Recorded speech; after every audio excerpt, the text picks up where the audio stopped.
Hey, welcome to Creative Block. We're your hosts, V. And Sean, aka Lord Spew. We talk shop with other creatives in animation and comics about things like finding your artistic path or the process of making art while we doodle on Magma. We asked people on our social medias if they had specific topics they wanted us to discuss, as well as some drawing prompts.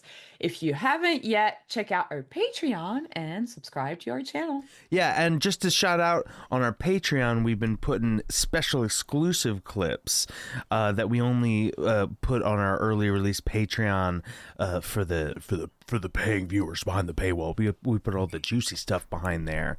But today we are lucky enough to have Basil Ezenwa on our podcast. Welcome. Hello, thank you for having me. Of course, thank you so much for coming on the podcast. Yes, I'm very happy to be here. Your work is so fun. I love how much energy and like positivity that comes out of your drawings. Thank you. I mean, I try. I like to give off those sorts of vibes, I think. There's a lot of smiling for fight scenes. Like I see like fight scenes, and then there's like people smiling, and you're like, these guys, they like fighting. They're like Goku.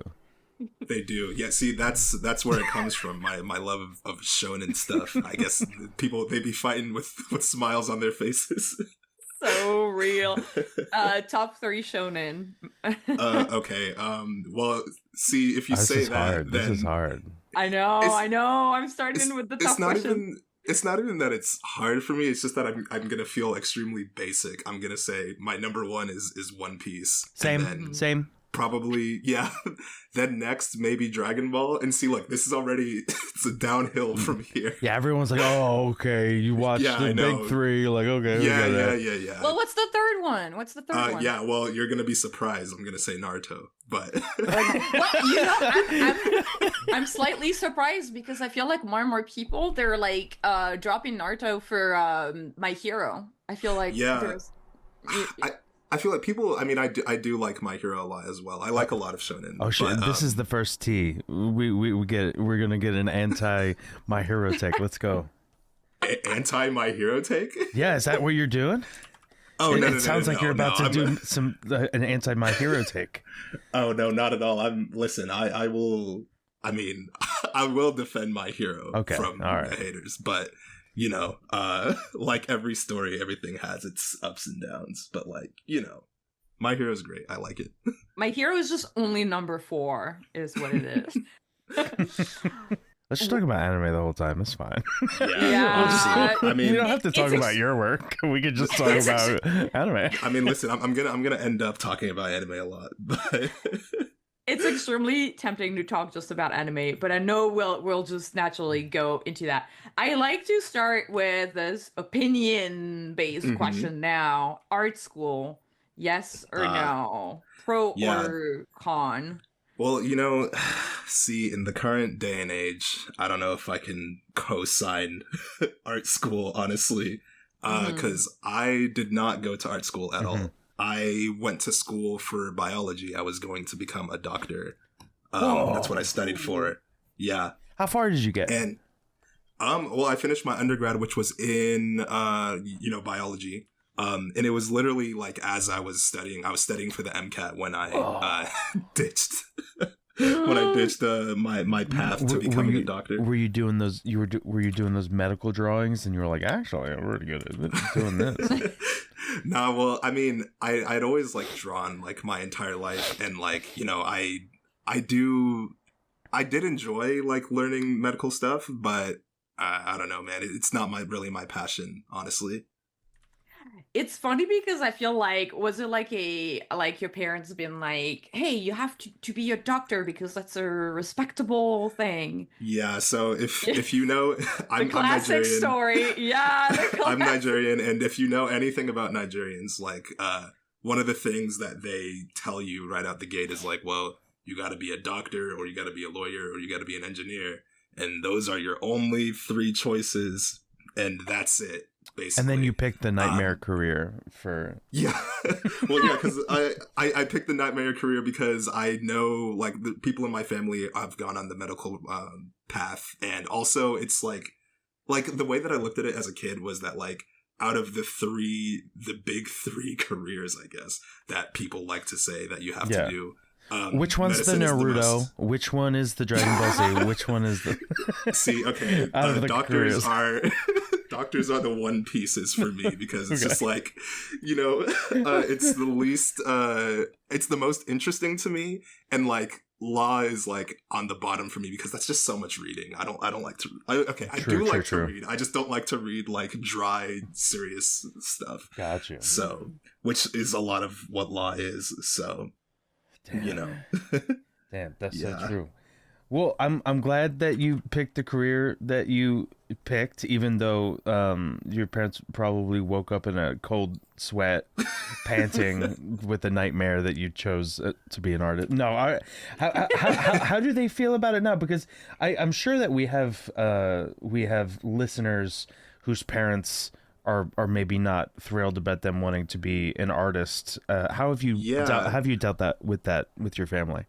Yeah, so they're cool with it now, of course.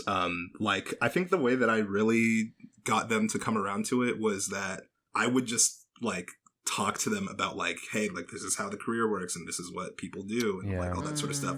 So, like, if I were to, like, I don't know, if I were to, like, ask my mom something about, like, storyboarding and animation, she could probably tell you what it is, just because I've explained it a million times to her. Yeah. That's so cool. I made, like, I really wanted them to understand that I wasn't just doing some random thing, like, oh, I'm gonna draw pictures and then that's gonna be it. Like, no, there's like a structure to it and it's like a career and all that sort of stuff. In defense of animation, as far as, like, you know, art is the nightmare career or whatever, animation is the closest to being like to working like in a factory or something.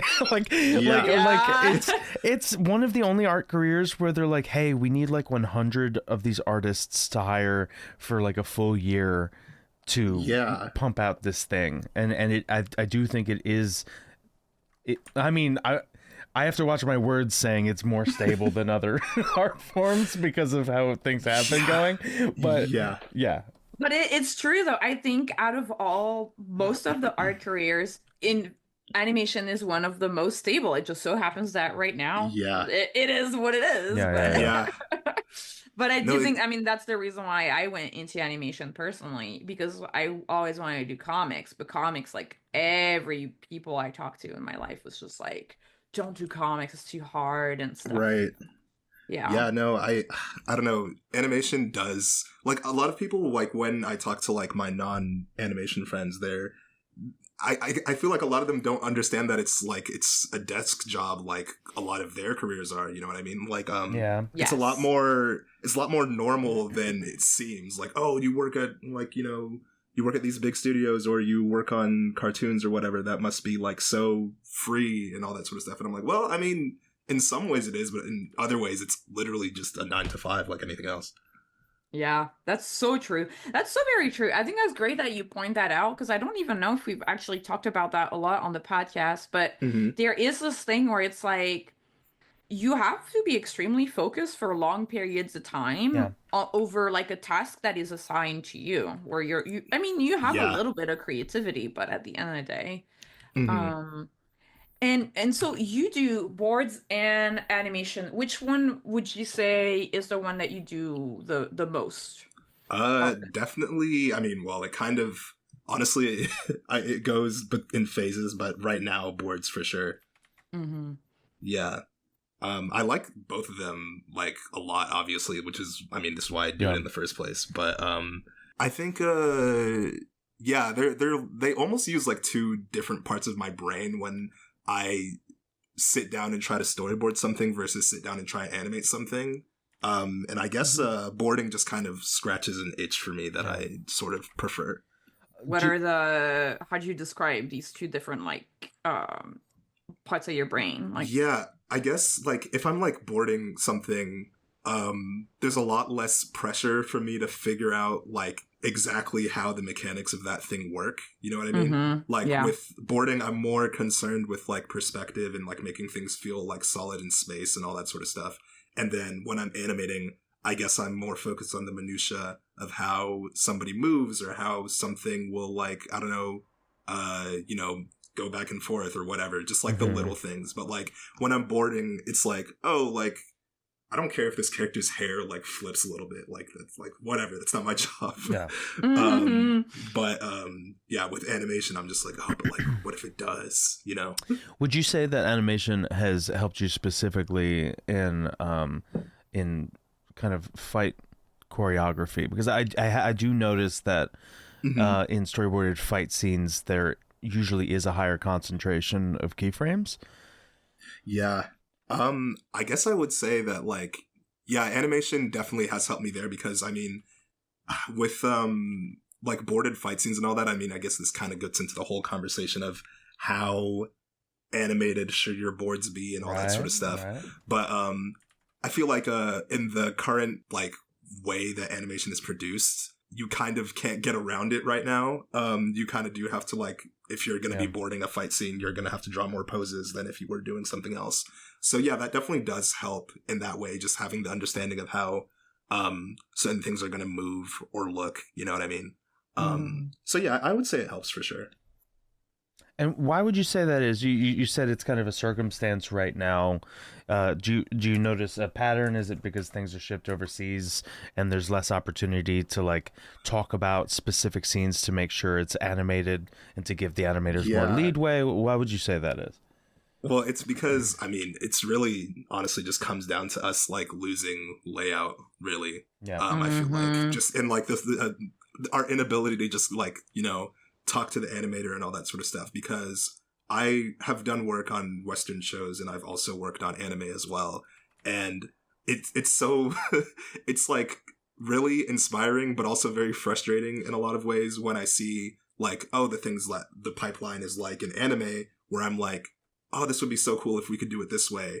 And then vice versa too, which is like, like, I always say that like with anime, I wish their pipeline was a little bit more structured at the board stage. And I wish that our pipeline was a little bit more loose at the board stage.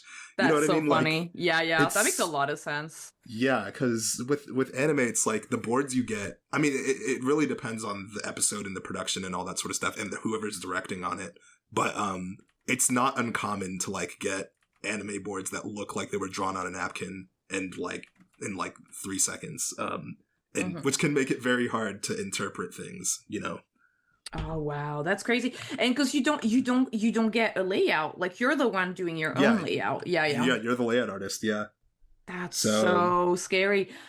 How far, you know, now that I think about it, so when you get assigned a shot, so you get your little like napkin drawings and then you're like sweating over it, do you send a first version of the layout before you go into animating all the keyframes? Like what's your process? Well, it really depends on like the show and all that sort of stuff. So normally you just kind of go, like you get the thing, you get the boards, and then you might have like a short meeting with the PA and the director, which is like a really interesting time. And then you'll basically be told like, okay, like this is what we want, go. And like the layout is going to be like, that is the rough animation as well. So like, not only do you have to animate it, you also have to make sure the perspective is right, all that sort of stuff. Like everything needs to be in tip top shape pretty much. Like you can draw a little bit rough, but like, I mean, you still should be kind of structured with everything. What's interesting about that meeting that you have? Oh, well, it's just like, you know, the perspective of the directors, like, you know, the directors coming from like a completely different country, which is Japan and all that sort of stuff. Like, yeah. And like, a meeting that I had recently on one of the anime that I worked on, the director was like a really big fan of a bunch of Western stuff. So like his room was like filled with like Iron Man and Spider-Man and all that sort of stuff. And he was like talking about like, oh, like I got all this sort of stuff. And it was just really like interesting to see his perspective on our stuff. I was like, oh, That's so cool. You know what I mean? It's so funny. It's true. I feel like I always forget that in Japan, like there is a crowd that actually enjoys like Western content, and I don't know why I always forget about that. I'm like, they have all of Yeah. anime. Like, why would they care about what we're doing? I feel like the grass is always greener. I have Yeah. I have somebody who works in Korean comics and Japanese anime that comes into my Twitch chat while I animate live, and he always talks about how jealous he is of me that I get to like do cartoony kind of like goofy animation because it's so different from what he does. So I feel like there's always a little bit of like a grass is greener situation. Yeah, for sure. I think, it's, I don't know. I feel like I've also seen, like, just, like, online, too. Like, sometimes there's, like, it's always interesting to me to see, like, a Japanese fan account of, like, a Western show. You know what I mean? Yeah, that's Right, cool. Like, yes. it feels, like, I'm just like, oh, and, like, they draw the characters in such an interesting way. And I just, like, oh, like, people can be fans of anything. And I think that's, like, really, like, a beautiful thing, I guess. Like, you love Fairly Odd Parents so much? Yeah, I think I literally have seen like a Korean like That's awesome. Fairly Odd Parents like artist, and I'm like, oh wow, like that's very interesting.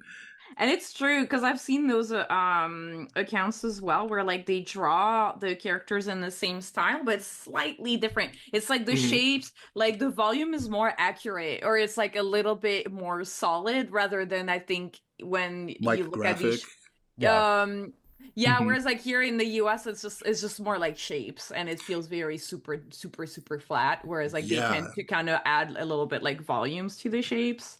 Yeah, there's this one like old Cartoon Network commercial, or it's like a Japanese Cartoon Network commercial, and they draw like Grimm from Grimm Adventures of Billy and Mandy, and it's very clearly animated in a Japanese style, but like the designs are still the same, and it's like animated on 3s and everything. It's so interesting to me to see that sort of stuff.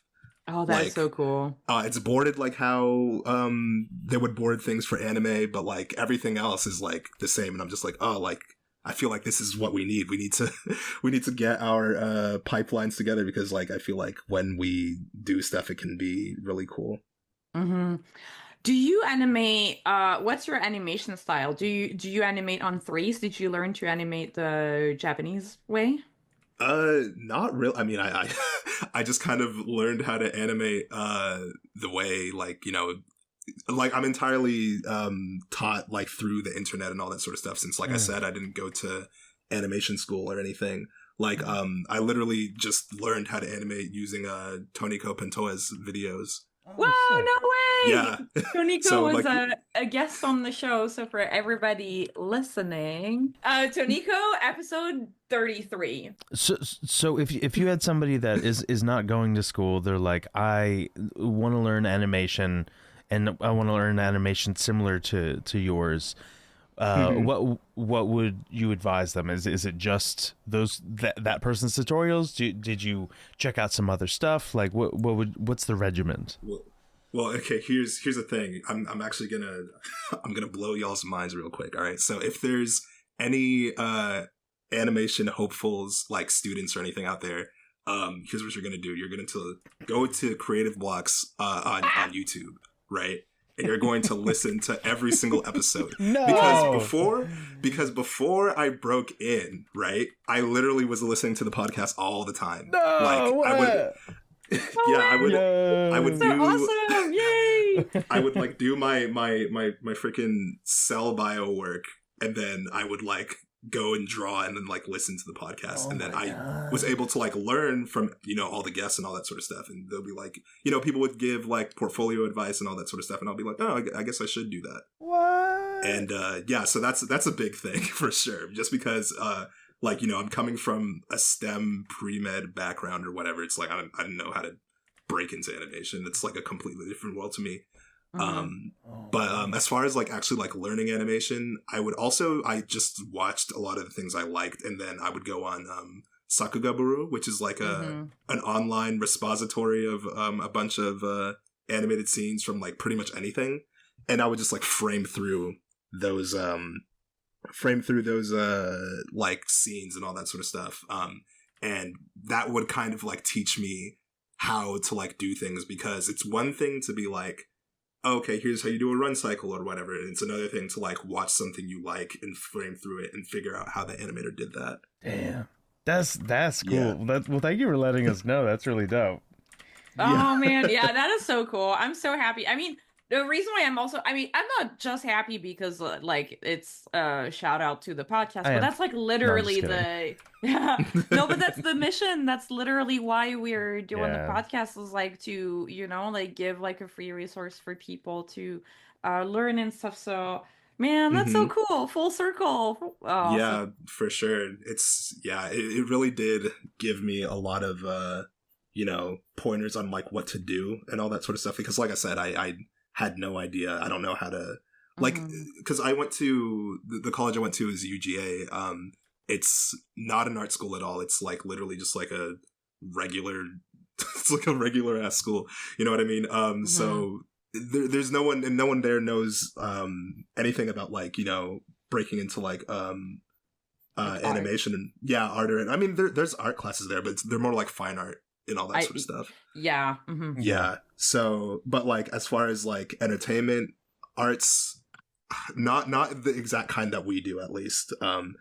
Or maybe that's changed. And like, I mean, I only graduated like 3 years ago. So yeah, I don't know. It's probably still the same. So you stopped going to school for medicine. You started listening to Creative Block.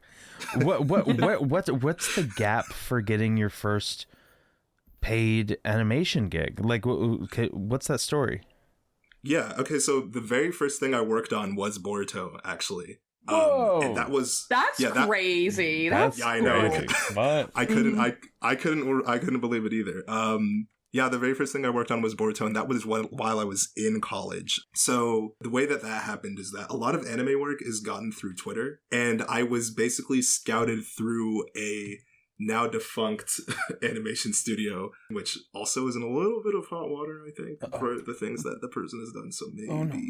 Yeah, so I was scouted by a studio like through Twitter, and basically they needed animators and all that sort of stuff. So I was like, you know, at this point I had like, you know, put together a couple of different animations together. And I was like, you know what, why not? Like, let me shoot my shot.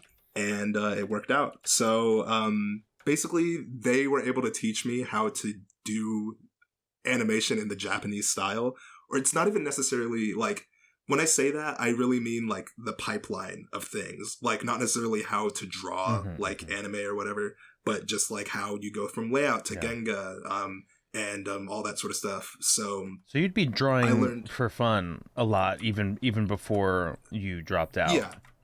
Oh well, I didn't drop out. I completed my degree. I have a pre-med degree. Oh, okay, yeah. Yeah. Wait, so if on the plane they're like, "Is there a doctor on the plane?" Can you be like, "I have a pre-med degree," or does that work at all? And you can just start dissecting a frog, and you're like, "I can." No, trust me, you don't want somebody with only a pre-med degree doing anything to you, because they have not gone through medical school or any of the other things that would actually teach them what to do in this situation. Like in undergrad, it's really just all theory, to be honest. I see.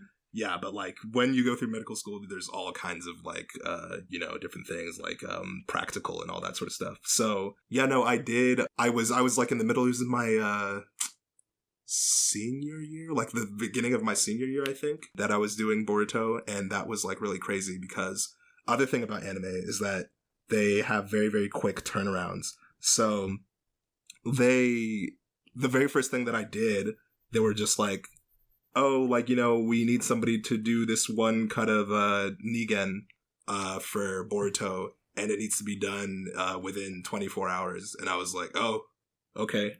So that was what I did.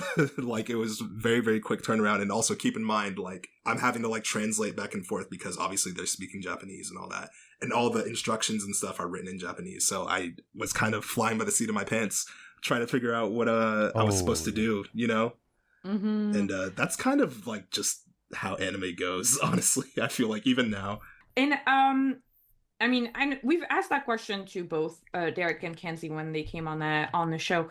Hmm. But I'll ask you again, just so people, if they're only tuning into this episode, how how would you describe the pay usually for anime work? Nowhere near what a union studio job will get you. It Mm, is like, I mean, I know there's several different ways that you can get paid with anime. I've only ever like freelanced on like specific episodes, but I know it is possible for you to get like contracted to a studio, and then I believe they'll have to like they're beholden to pay you like once every month or something like that, and that's more fixed. Whereas if you just mm, freelance on an episode, they pay you per cut, and those amounts can be very, very low. So yeah, it's anime work is does not pay super well. But I know that there are people who are really good who can make it work for them, and there's also like different like circumstances that can change that. But as far as like literally just freelancing on episodes, nah, you would probably have to get a different sort of animation job to support that. I'm gonna ask the $1 million question, I guess. Hmm. Do you get paid? Have you ever done animation for indie like YouTube or like Oh American? no, actually, Yeah, I was gonna yeah. because I was wondering, like, I was gonna ask if anime pays less than indie. I've thought about this so much actually. It's like I see I'm pretty sure like indie cartoons that are like popular on YouTube probably pay more than anime, I Mm, think. I don't know like specifically what those artists are making, but I would imagine that it's definitely more than than mm, what anime pays because like I said, like the problem with anime is that because you're paid by the cut, you mm, don't necessarily know how much time you're going to have to put into it. So for example, some anime cuts can be very, very easy. So with anime, it's limited animation. So let's say that you have a cut of a character who's just talking. The only thing that you might have to do in that cut is draw a character's body, draw the background, and then draw their mouth open and closed, and then boom, you're done.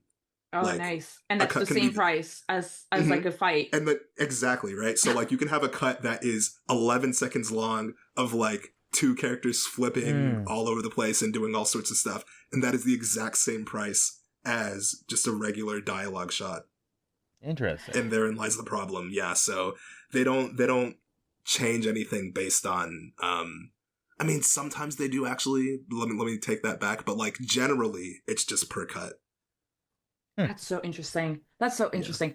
Uh, Sean, when you hired people on your Adult Swim Smalls, did you classify the shots in terms of difficulty? Yeah, in a certain way. I had the hardest shots go to animators that I kind of had be our like hero key animators that were more experienced, and in Hmm. general their rates pre-established were better because I knew I needed them for harder things and probably sometimes to clean up those same shots because they were harder on that front too. So in general, I wasn't giving out the hardest shots to just anybody.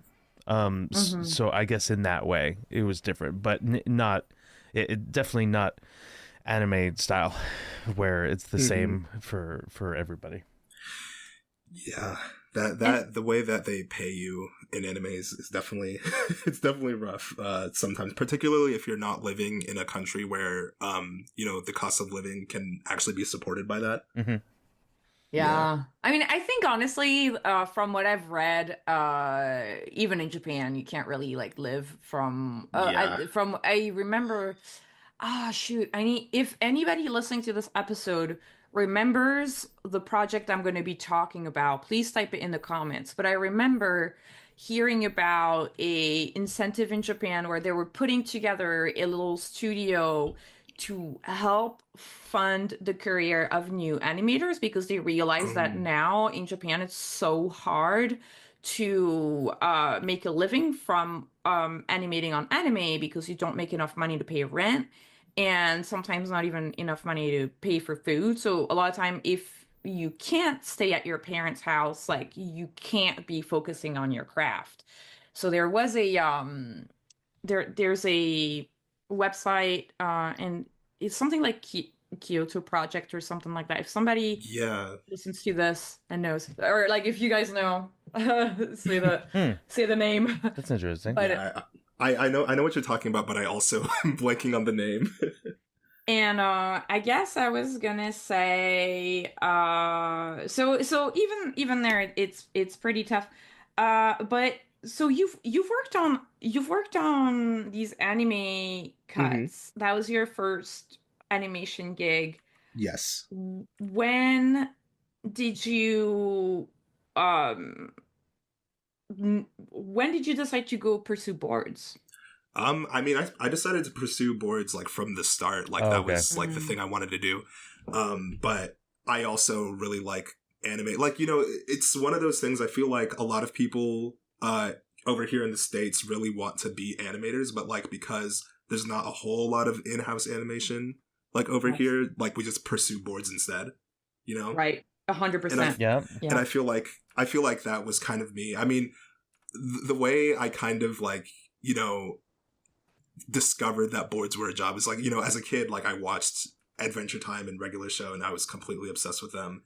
And then when a show like Steven Universe came out, I would see the board artists posting their boards. And very naively, I looked at the boards and I was like, I could do that. Like not realizing like how much work goes into storyboarding a thing. Cause like I was a dumb kid and I would see like the rough drawings and be like, oh, these drawings aren't even finished. I could totally do that. I feel like that's something that doesn't get talked about enough, that shows like Adventure Time and shows like Steven Universe having kind of star board artists that would post their boards on Tumblr, like I feel like was one of the first times that people were really made aware of like board artists, what they did, that you can get recognition as a board artist, that you can have certain styles as a board artist.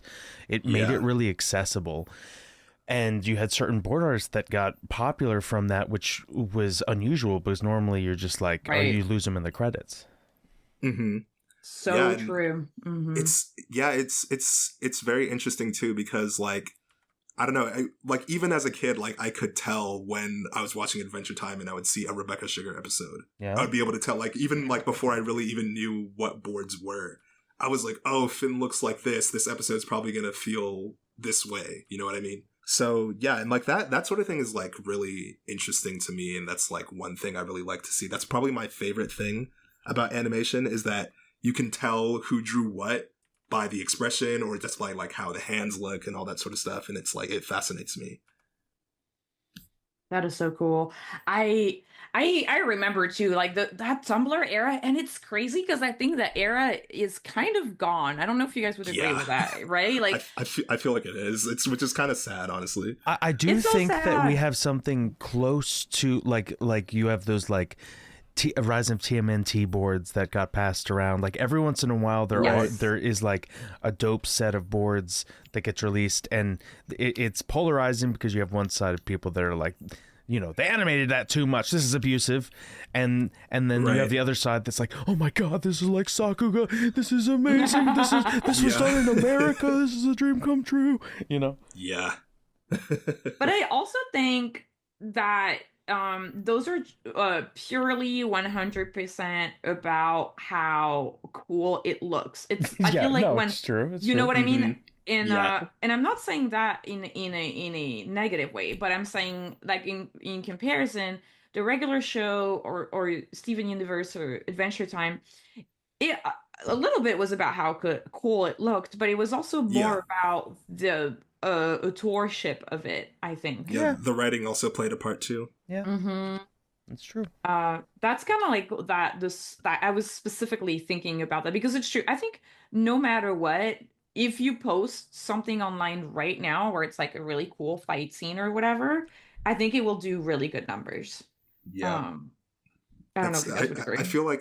I feel like in some way animation is like still a magic trick to people, because it's like when people see something move, like they're just like, oh man, that's so cool, you know? Like, oh man, like I'm not a big social media person, like at all, like in the slightest. Like it stresses me out, to be honest. But I remember the first time anything I ever posted ever took off. I was in college, and Amphibia had just had like the episode where like Anne turns like Super Saiyan blue, and you know me, shonen guy, I was like, I have to animate this because that was so cool. So I animated it, and then like it did like I mean, listen, I was coming from like having 10 followers on Twitter at the time. Hey. So then when a lot of people saw it, I was like, wait, people actually like my artwork. This is like insane. And that's also part of what gave me the push to like actually legitimately try and like, you know, pursue storyboarding as an actual thing that I could do. It was reaffirming. It gave you some affirmation. Definitely. Like, I mean, like, because I was also coming from, like, you know, in school or whatever, like, I think most people in animation were the kid who draws, you know? And I that was also me. So it's like, you know, I knew my stuff was like, it was like, okay. But I also didn't think that, like, oh, but like, these are like professional people. But like, when I got like such a positive reaction from that stuff, I was like, oh, well, maybe I should actually like give it an honest try. What was your first gig in the American industry? Yeah, so that was as storyboard artist at Netflix on a now canceled show. Oh man! Unfortunately, but, welcome to the club. Yeah, I feel like that just happens to everybody. But yeah, that was a really crazy experience because it was like maybe like 2 weeks before I graduated or something that I got the email to be like, oh, hey, do you want to storyboard on this thing? And I was like, this is crazy. Like, you know what I mean? Like, because that's what I was aiming for. But I wanted to give myself at least like, what did I say? Like, I said either like a year or 2 years or something to try and break in. And if I couldn't, then I would just be like, well, I guess I'm just going to go to medical school. But then like, yeah, like, just immediately like you broke in. Nope. Yeah, I know. I was like, okay, sure. And what would you attribute that to? Is that just because you had been putting a lot of your stuff online as you were doing it? Like, how does that happen? I definitely have to give Bree credit like a lot because through Black and Animated, because she had seen my stuff and she was like, oh, like, you know, I see you're working really hard and all that sort of stuff. And I was like updating my portfolio and putting all kinds of like animation and stuff out there and all that. But I don't know if my boards would have reached my then supervising director if Bree hadn't like put my name forward for that. So I tell her all the time I'm indebted to her for that. Bree, episode 203 on Creative Block. Check it out. It's a fun one. Man, how cool. Yeah.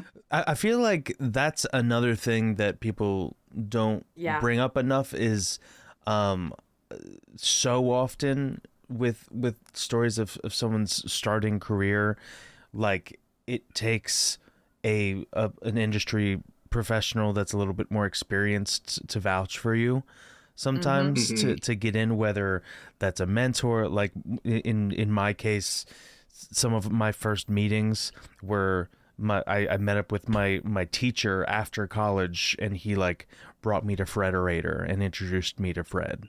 Like, and he didn't have to do that. Like there's a few instances of that happening where randomly, like a friend of a teacher, like the teacher hooks you up with, you know, someone that they know at Disney or something, and they take a leap of faith on you, and it's not magic. It you know, getting vouched for is big.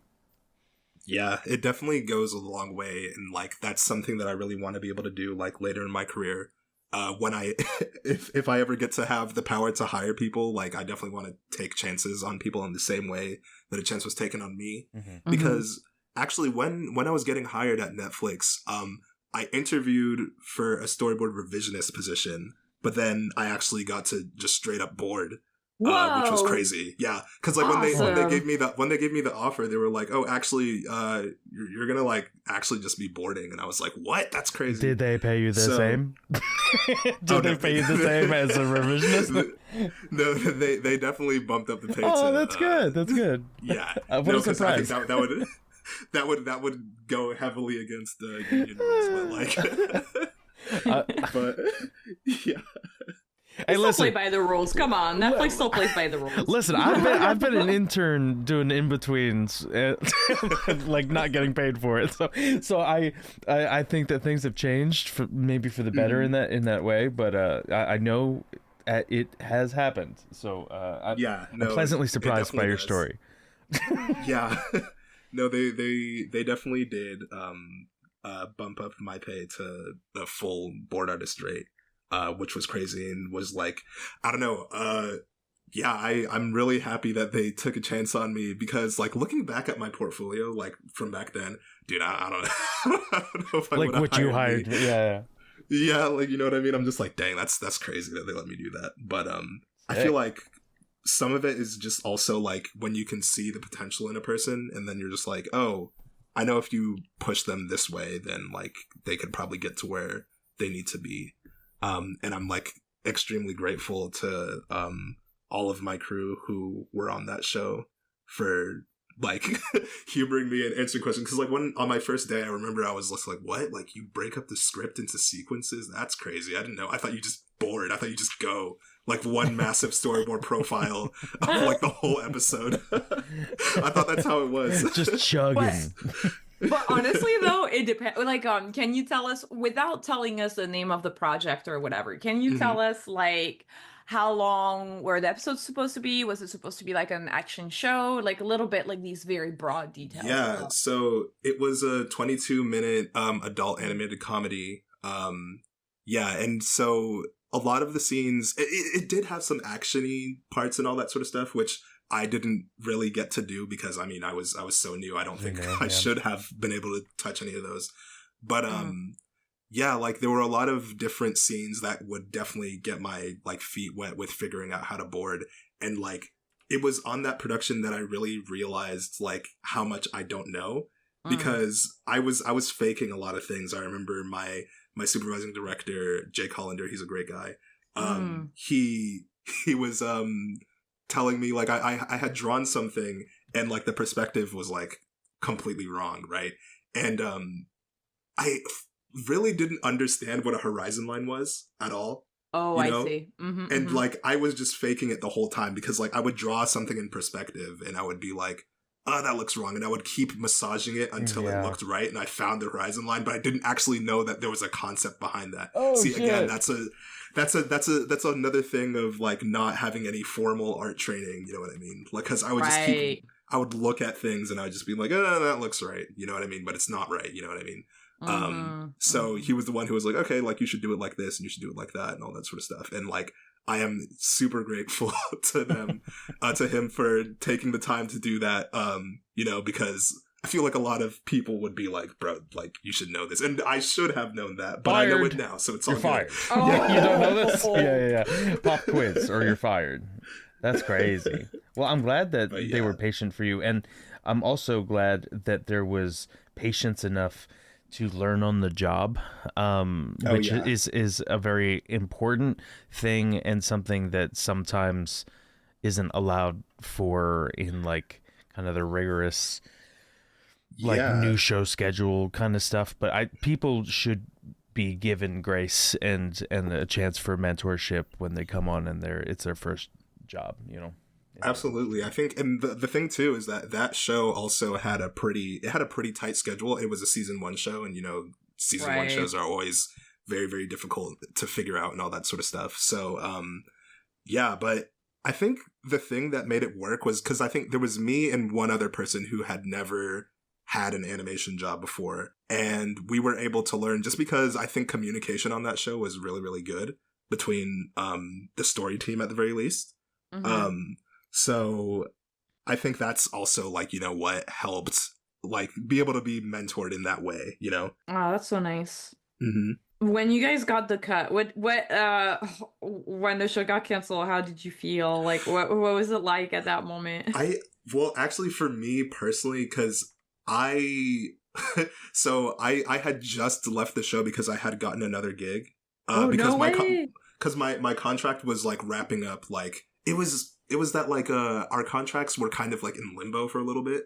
I see. So we were like, oh, are we gonna have a gig soon or no or whatever. So like I think most of us were actively like looking for stuff because it was like, oh, you're ending next month. Just kidding. You're ending a month from, you know what I mean? So people were like actively looking. So I wound up finding something. So I was like, okay, like, you know, I should go onto this next show. And like, it was like maybe like a week or two after I left that the show got canceled. That's crazy timing. Yeah. So yeah. So I personally didn't go, but I mean, I was still really upset when I found out that it was kids, because I was just like, oh, this is my first show, and like, you know, I got to like do boards for it and all that sort of stuff, and I still don't know if those will ever see the light of day, but I would like them to, but like, you know, there's nothing I can personally do. Now you switching shows sounds very suspicious. Are you the reason why it got canceled? I'm picturing a little bit like one of those action scenes where it's someone walking away from a building and then the building explodes behind them, and you're like, that person blew up that building, right? Yeah, well, yeah, it was all me. I conspired to destroy the show that I helped make. That would be so insane. How did you find a new gig? Because I feel like usually in the business, you find new gigs from the people you've worked with just prior, but you managed to find a second gig while everybody was still on the show. So you couldn't rely on that network of people that you had just met. Yeah, definitely not. So that one, it was kind of lucky in that I took a test for a show at A24, which is Number One Happy Family USA, which I believe should be out right now, I think. Derek was on that as well. Yeah, he was. I actually knew Derek from before then, but like it was funny and serendipitous that we ended up working on the same show. But yeah, I took a storyboard test for that show and I ended up getting it. So I was like, oh, okay, well that works. So yeah, I didn't necessarily have to rely on the network from that show, but like everyone from that first Netflix show is so nice, and I've worked with them on a couple other shows after that too. So, you know, it's still those connections are still good. Yeah. Are you based in LA? I am not. Aha. Yes. More. I've worked remotely my entire career, from Georgia. Oh. Heck yeah. That's awesome. Have you noticed if the rates that you were offered as a board artist were union minimums, or like do you feel like or did they pay you unit rates or some other kind of ways to So yeah, I'm very persnickety about this sort of thing because I make sure that I'm covered union whenever I can be. Nice. And I know, here's the thing, a lot of studios will try and tell you, if anybody who's listening to this is either an industry professional or somebody who wants to become an industry professional in the future and you don't live in LA, a lot of times when you're negotiating with a studio, they'll tell you like, oh man, we wish that we could consider you union, but, you know, the union won't let us. That is absolutely not true. That is a lie. Right? That's crazy. If the union was allowed to like cover every single artist that they could, they absolutely would. It is entirely up to the studio's discretion whether they want to cover you union or not. So, but they just don't want to say that because obviously they would kind of sound like assholes if they were like, yeah, we just don't want to give you union benefits. So when I got hired at Netflix, at first I was, you know, just being paid like non-union. And then what I found out that I could do, that I found out from my supervising director, is that you can fly out to LA and like sign your paperwork and all that sort of stuff. And if you're given like a new start date, and as long as you start at least one day in LA, then they can cover you union. And so that's what I did. So I took a trip to LA cool. and got union coverage, and I just did that again too because I just got hired at Warner Bros. And I took the same trip. Heck yeah, brother! You heard it from some creative blog. This is how you play the system. This this is how you play this. I feel like a lot of people don't. I mean, well, here's the thing. First of all, the studio has to agree to let you even do that in the first place, right? Right. Yeah. So, how'd you schmooze? How'd you convince them? Well, you show them what happens to shows that you've left before. You say, "Look at the rubble." Yeah, yeah. If you want your animation studio to be destroyed, then you better meet my demands. But no, I mean, with I had the support of my superiors at Netflix. Oh, good. To help do that, because I was initially going like, okay, my next gig I'll do that, because I didn't want to rock the boat or anything like that. Right. And Warner Bros, like the most recent one, they just straight up said like, oh yeah, you can do this, by the way, you're in Georgia, if you want to be covered union, then come out here, start, and then you can go back. And I was like, okay. So because normally it feels like it's pulling teeth to even float that question, and with certain studios it absolutely is. Certain studios that will not be named are hard nosed to that thing, you know. I think I know which studio you're talking about. You probably do. And certain studios will not take kindly to that at all. But others are way more chill. Like I said, with Warner Bros, they were the ones who brought it up. I didn't even have to like float the idea. So I love Warner Brothers. Your mileage may vary.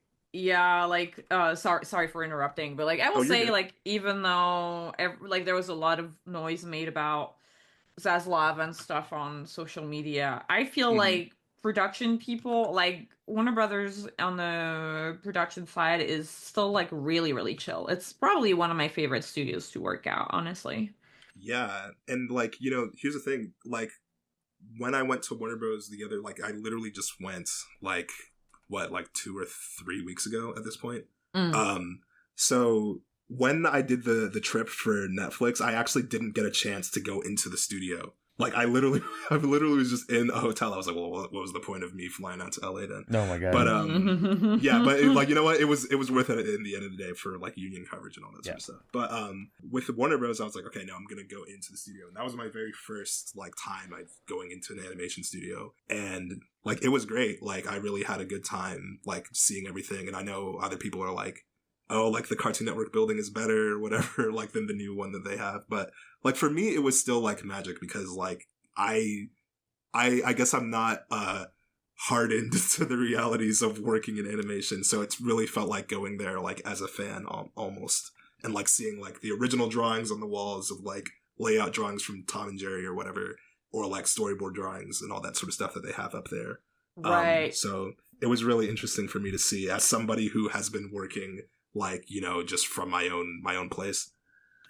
And for people listening, by the way, this is a little bit of like, I guess, recent animation history. I've been in the... People are going to crucify me for saying this, whatever. I've been in the Cartoon Network building. I've been in the Iceberg, which is the new building. That's how they call it. If anybody's ever in LA, and I don't drive, so I forget the name of the friggin' freeways. But it's like, I think when you're going on, I think it's on the 5, I might be wrong, but on your there's a building that sticks out, and it's the same architect as the who did the Disney concert hall, which is also like a bunch of like destructured kind of cubes.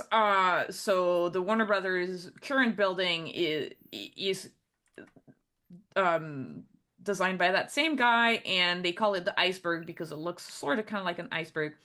And it's awesome. This building is really good. It's like clean and super like big, and you have like a cafeteria and stuff. It looks ritzy. Cartoon Network building, it was not that good. See, I have nothing else to compare it to, so like that's the only thing. I like, listen, I went in there and I was like, this is really cool. Yeah, I mean, it's just one of those where it's like, it's just sentimental. Dude, it's very the sentimental. Cartoon Network heads that attended the Cartoon Network building funeral are gonna come for your heads, and you know what? I know. On this one, I can't stand by you. The first creative block feud. I can't stand by you. I was at that funeral. I let I lit one of my lanterns and I let it fly into the sky for the soul of Cartoon Network building of old, and I will never forgive them for. No, I'm just kidding. I don't give a hell. I don't give a hell about that. We told you we could curse on this podcast, and I'm trying out some new ones. I don't give a hell. It's a it's a building. It's a building. It's a company. Whatever. It's also kind of something that's kind of interesting to me is that having worked in France for 5 years before moving out here to the US, French companies, you always lease their space, their building. And so I've been working for companies there that have moved multiple times. Yeah. Buildings over the span of only just 5 years. And so it's always kind of felt a little weird to me to be so sentimental about a building. I mean, I get it. I think there's a symbol and everything, but because I come from a country where like the buildings don't have significance, it's just like a place for people to gather and work. I think that the building was a symbol on. It's not just that the building went away; it's that Cartoon Network, as we know it, went away, and it was combining with something else. And at that time, I think it was pretty clear that the thing that was absorbing it didn't care about a lot of the old things that were made at the old building. So I think it's a symbol. I think that people care less about the building than the actual. A little bit of animation history for y'all, I guess. That's so fun. We have some great questions from our listeners. From on Instagram, _sketchtunes asks, top 3 things to do to get better at storyboarding! ! Well, I mean, I think literally just, I mean, this is like a cliche answer, I feel like, but just like watch and draw a lot of stuff. And I mean, I guess it really does depend on like what kind of storyboarding you want to do and like what sort of production you want to emulate, you know what I mean, in your personal boards, because obviously like no two shows are storyboarded the exact same way. Like SpongeBob is not storyboarded like Ben 10, you know what I mean? So it really just comes down to like what you want to do, but like also just draw a lot, get comfortable with drawing people in space, because that's like the main thing that storyboarding is. Like, I feel like a lot of people don't necessarily like, it's choosing your shots and all that sort of stuff, but like if your shot choices like don't feel like they're actually like solid and in space, then like it might as well like, you know, like you can't it won't really work as well as if someone compared to somebody who can make the shot feel like lived in, you know. Is there anything that you do going onto a show to learn what a character looks like in space for your own like 3D stuff in your head? I mean, literally, I guess I just look at them and I look at the character lineup, and then just figure out like where, like the literal first thing I always do whenever I draw is, it's been beaten into me now, is I draw the horizon line every single time. There's not a single time where I don't do that. I feel like exposed when I'm without it. So I guess that's the main thing. I like to compare the heights of characters, but like a lot of times, I will also just like, you know, draw the characters' faces a couple times, like just to like get a feel for it. But like, you know, depending on the show, you might not even have to be like super, super, super on model. But like, again, that really depends.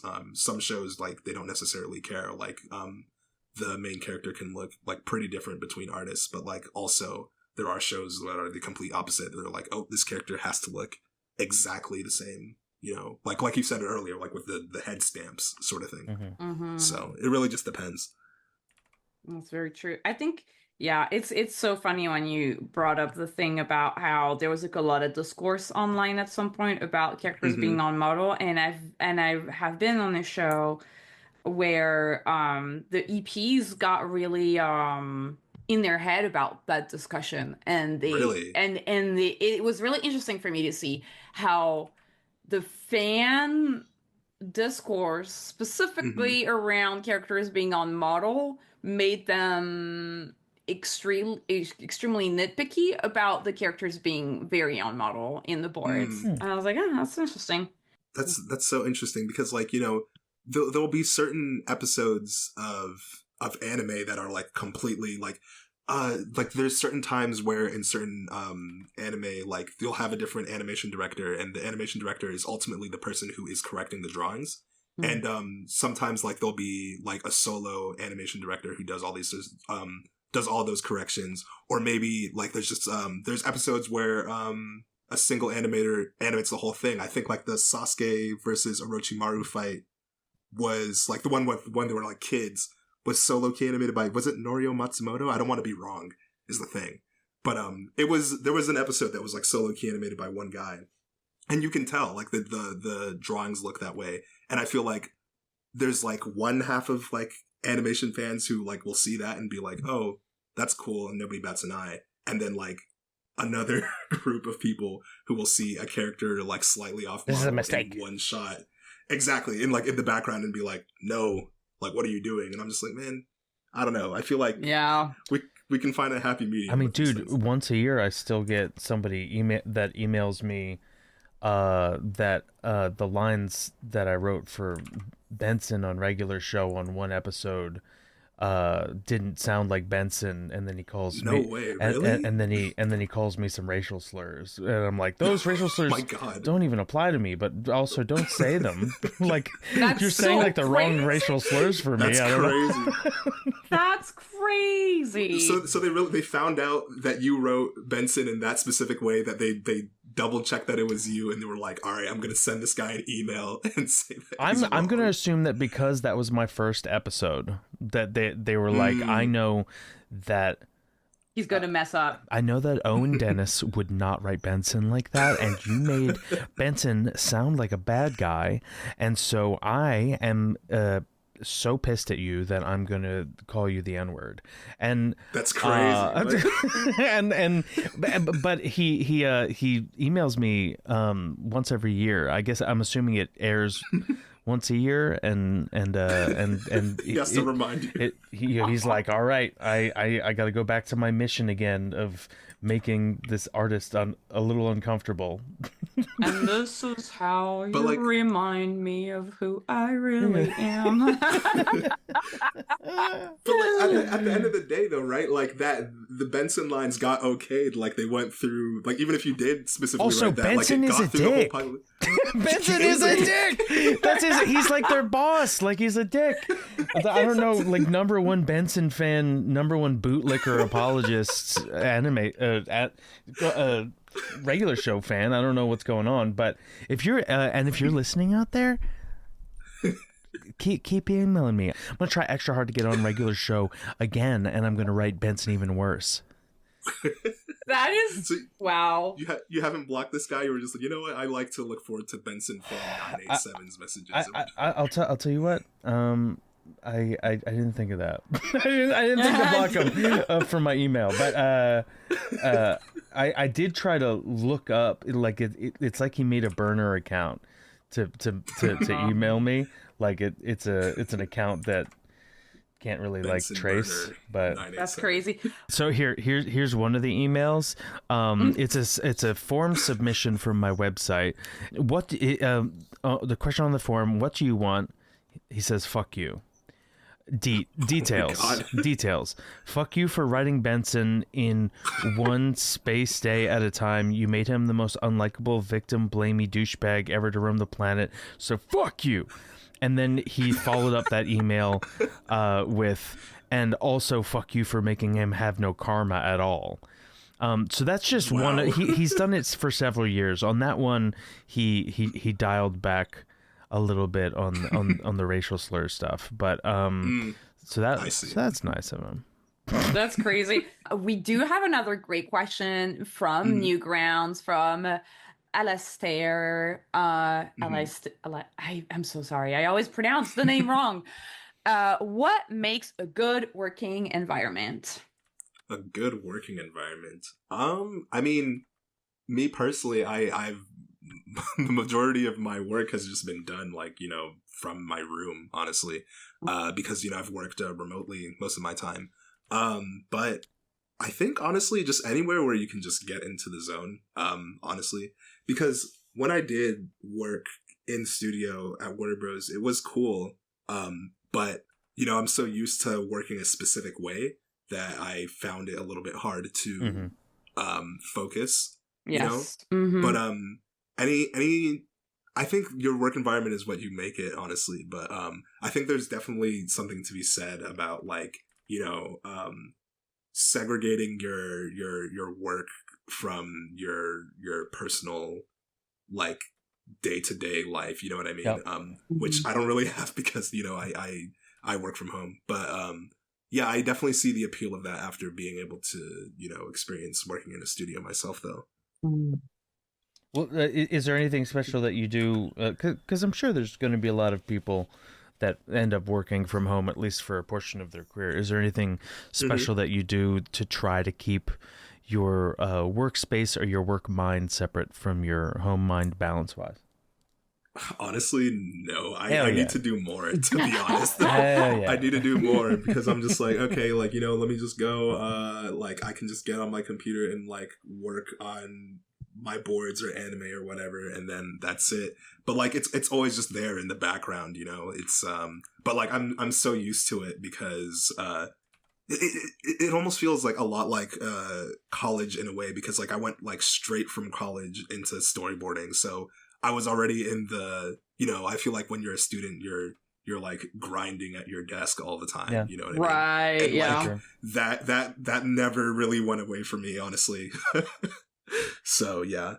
I love it. It is a hard thing to fight. I mean, Sean, you probably relate too, but I feel like I never really quite gave up on that mentality. I'm such a bad person to ask for. Like, students all the time are like, how do you keep your work like separate, and how do you keep yourself from overworking and burnout? And I'm like, you're asking somebody who just stayed up all night. Like, I did an all nighter this week, baby. like oh no. One thing I will say is that I do like to get my sleep, for sure. No, I guess that is the one thing. The one time that I didn't do that is that when I was working on my very first show, my air conditioner like broke down like in the middle of summer in Georgia heat, and like I did not know what I was doing at all. Like, so I was already battling with, like, I don't know how to storyboard. This is my first job. I don't even know if I'm fucking doing it. And you're doing it in the desert. I mean? Like, I'm doing it in, like, a billion-degree weather. So, like, not only can I not think straight because I already don't know what I'm doing, but it's also, like, extremely hot. So that was, like, the one time that I had to, like, pull an all-nighter because, like, I literally could not think straight because of all the factors. But like I haven't pulled an all-nighter like doing anything like work related like since. I mean, anime is a different story though. I was doing that in college too. That was like that was a lot. It happens. We had a question from Puzzle Glum, but we went over all of the point they were asking, but I just wanted to give a quick shout out to our patron, Puzzle Glum, and we are running a little bit long on the episode, so we will just kind of like wrap it up with our titular question, creative block. Do you experience it? And if you do, how do you deal with it? I do experience creative block like everyone else, but the way that I deal with it is I don't know how I deal with it. I just kind of sit with it for a while. If I don't know like what I'm, like what I want to do or what I want to draw, I literally just don't. Like I don't draw for a little bit. I typically do draw at least like once a day, but like literally like when I say that, like if there's a time where I'm like not drawing a lot, like it'll just be like a little doodle or whatever. Like and I think that's enough, honestly. I don't try to force it. Like if I am like, oh, I need to come up with an idea, my magnum opus right now, and it's not coming, then I like, I will just sit on it and I will just like, keep going about my life until one day, like, maybe you see something that inspires you, or you just like, or it could just like come in like out of nowhere. You're like, oh, I finally got it. Like, it's like a blockage in your mental pipes, I guess.